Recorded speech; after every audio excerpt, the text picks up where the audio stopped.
Former UK Labour leader Ed Miliband will help chair a review into why the party lost the general election. Labour Together is promising an inquiry that goes beyond simplistic explanations for the party's biggest defeat in decades.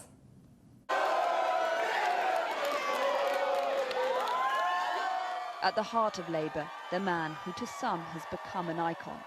I will not lead the party in any future general election campaign.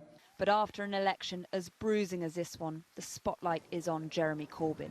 A group of party activists known as Labour Together are launching an inquiry and delving into what went wrong.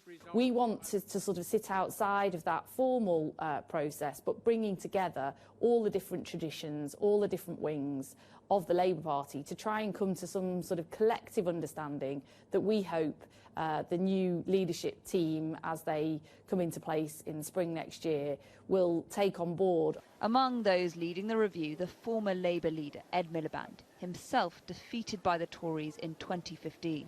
There's already been plenty of criticism that Ed Miliband, someone who has proven he cannot take on the Tories to get a majority here, and his campaign manager, Lucy Powell, are now involved in working out what has gone so badly wrong for Labour.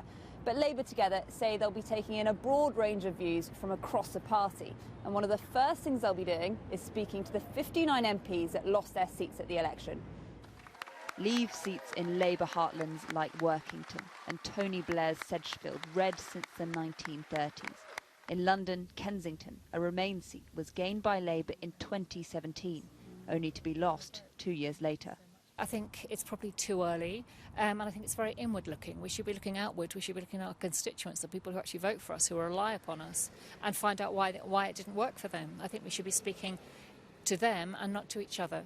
By the time the inquiry reports, the Labour leadership campaign is expected to be in full swing, which may impact Corbyn allies.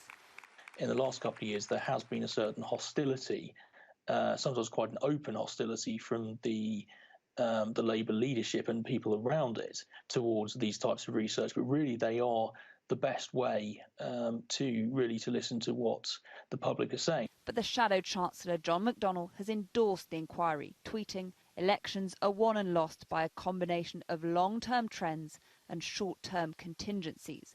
But we must also ensure that Labour remains as a party whose fundamental role is to change the world, not just react to it." Labour is now expected to launch an official inquiry as this unofficial post-mortem gets underway and the party faces yet more years in opposition. Ali Fortescue, Sky News.